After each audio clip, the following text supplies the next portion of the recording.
할렐루야! 저는 영등포 중앙교회에서 기획행정을 맡고 있는 김성준 목사입니다. 오늘도 말씀 앞에 함께 서게 되어 참 감사한데요. 우리 쉐마 성도들 역시 말씀 속에서 하나님의 진리를 깨닫고 또 그 진리가 우리 삶 속에 잘 적용되어 진정 주님과 함께하는 자유를 경험하는 저와 우리 성도들 되시기를 기도하겠습니다. 오늘 본문은 예수님께서 이 성전에서 장사하는 그 사람들을 내쫓으시면서 판매대 상과 의자를 엎으시고 내 집은 만민이 기도하는 집이다. 너희가 강도의 소굴을 만들었도다. 이렇게 성전 정화하는 사건을 살펴보면서 예수님께서 우리에게 전하시는 그 교훈이 무엇인지 살펴보며 내 자신에게도 적용하는 그런 시간이 되기를 원합니다. 우리는 이 사건을 통해 성전에서 돈 거래하면 안 돼. 또는 이 성전의 기본적인 기능은 기도하는 곳이지 이렇게 기억을 하죠. 맞습니다. 절대로 틀린 교훈은 아니죠. 근데 오늘 살펴볼 예수님의 그 분노는 이 환전이라고 하는 그 표면적인 문제를 넘어서서 성전 안에 뿌리 깊게 박혀있는 그 구조적인 문제를 겨냥하고 있음을 우리는 알아야 합니다. 그럴 때 진정한 예수님의 뜻을 또한 우리가 깨달을 수 있더라고요. 먼저 이 성전 정화 사건은 예수님의 공생의 마지막 주간에 예루살렘 입성 직전에 일어났던 일입니다. 바로 직전인 마가복음 11장 11절에 보면 예수님께서 먼저 그 성전을 다 둘러보셨다라고 기록을 해요. 11절인데요. 예수께서 예루살렘에 이르러 성전에 들어가사 모든 것을 둘러보시고 때가 이미 저물매 12제자를 데리시고 베다니로 가시니라. 예수님은 단순히 어떤 충동적으로 행동하신 게 아니었었습니다. 하루 동안 성전의 모든 것을 다 관찰하시고 그 다음 날 돌아오셔서 오늘 이 성전 정화 행동을 하셨던 거예요. 마가복음 11장 15절과 16절은 그 장면을 이렇게 묘사합니다. 그들이 예루살렘에 들어가니라. 예수께서 성전에 들어가사 성전 안에서 매매하는 자들을 내쫓으시며 돈 바꾸는 자들의 상과 비둘기 파는 자들의 의자를 둘러 엎으시며 아무나 기구를 가지고 성전 안으로 지나다님을 허락하지 아니하시고. 먼저 예루살렘 성전의 구조를 우리가 알아야 되는데요.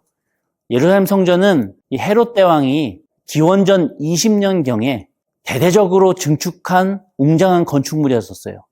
헤롯은 이걸 헤롯 성전이라고 불렀었죠. 이 성전은 여러 구역으로 나누어져 있었습니다.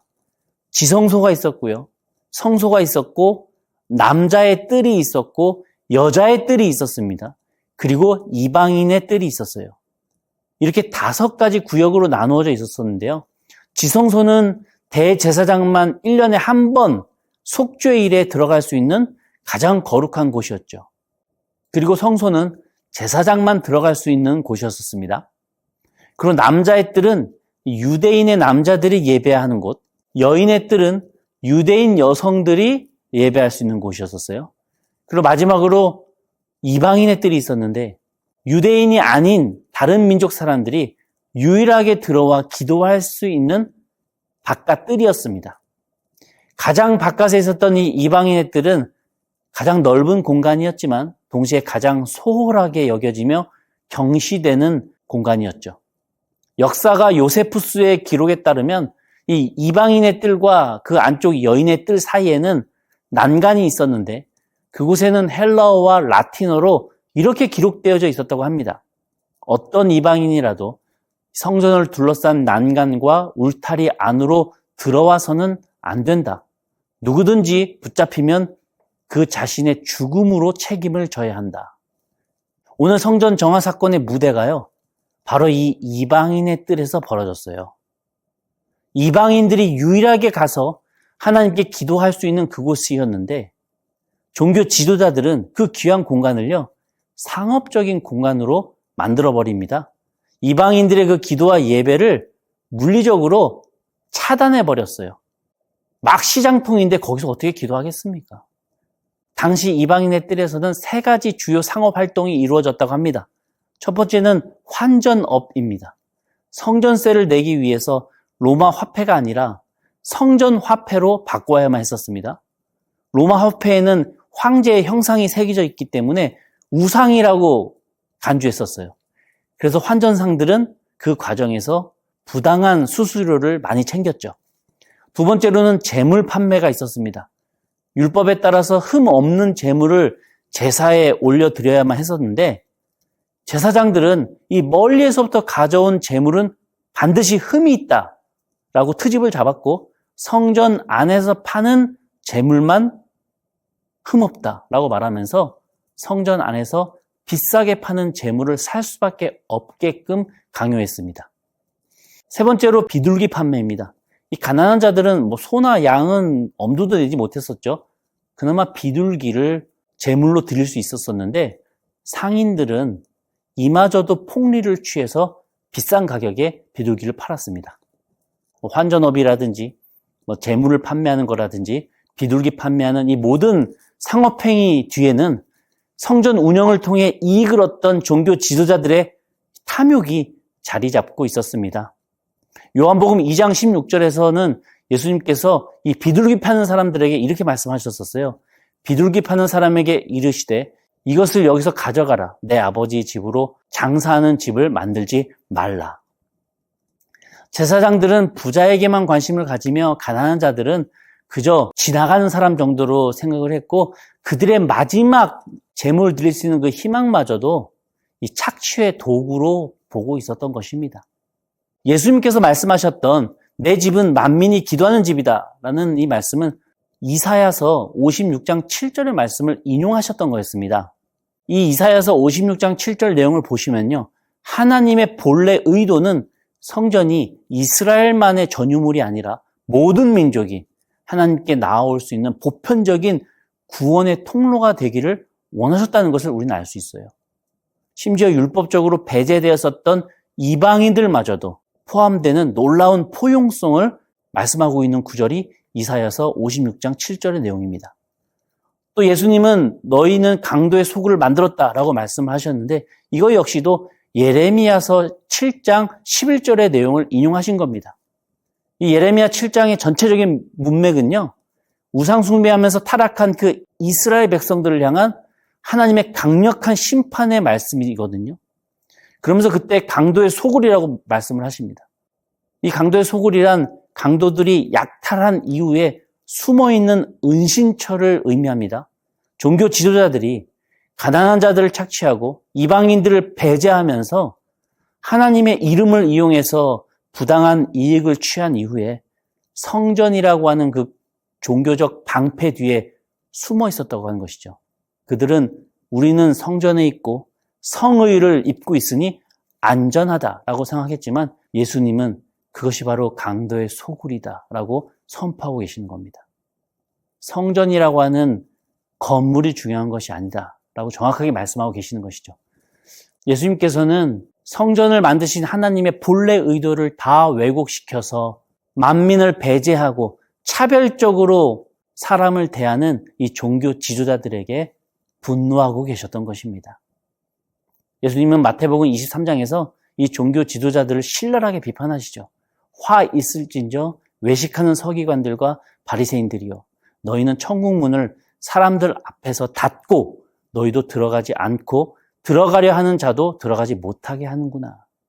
이 성전 정화 사건은 어떤 단순한 예수님의 도덕적 분노가 아니라 하나님의 그 포용적인 사랑을 독점과 배제의 도구로 변질시켰던 종교 체제에 대한 예수님의 예언자적 결단이었습니다. 사랑하는 쉐마 성도 여러분, 우리도 오늘 이 성전 정화 사건을 통해서 예수님께서 무엇을 말씀하시는지 기억해야 됩니다. 단순하게 성전에서 돈 거래하지 말아라 라는 이런 단편적인 교훈이 아니라 성전은 이방인을 포함하여서 누구라도 와서 기도할 수 있도록 포용적이고 보편적인 사랑을 전하는 곳이어야 된다라고 예수님께서 말씀하시는 것이죠. 우리는 이쯤 되면요. 그렇지, 교회는 포용적이어야 되지. 그렇지, 교회는 차별 없이 사랑하는 곳이어야지 라고 생각할 수 있지만 진정한 성전인 내 마음은 어떻습니까? 성전은요, 그냥 건물이에요. 진짜 성전은 내 마음입니다. 사실 예수님은 오늘 우리에게 내 마음의 성전을 말씀하고 계셨던 거예요. 내 마음의 성전은 만민을 위해서 지금 기도하고 있는지, 그리고 차별하는 이 강도의 소굴로 내가 운영하고 있는 것은 아닌지 나 스스로를 돌아볼 수 있어야 된다고 하는 것입니다. 예수님께서는 오늘도 우리의 마음의 성전에 들어오셔서 이렇게 말씀을 하세요. 너의 마음 안에 그 이방인의 뜰을 정결하게 하라. 나와 다르다고, 나보다 부족하다고, 내 기준에 맞지 않는다고 누군가를 향한 그 기도의 문을 닫아버린 적은 없습니까?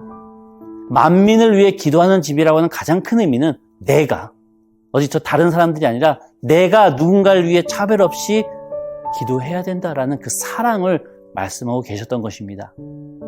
또 내 마음의 성전은 나만 잘 먹고 잘 사는 것에 관심을 쏟고 있는 강도의 소굴이 되어가고 있는 것은 아닌지 예수님께서는 말씀하고 계시는 거예요. 이방인이라고 비유할 수 있는 사회적 약자나 소외된 자들이나 상처받은 자들, 심지어 믿지 않는 자들과도 같이 우리가 내 마음속에서 등한시할 수 있는 그 자들에게 관심과 사랑을 베풀고 있느냐?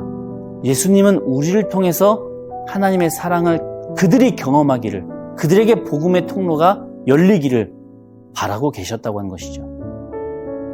예수님은 이 교회를 정화하시기 위해서 오신 것이 아니라 우리를 정화하기 위해서 오신 분이십니다.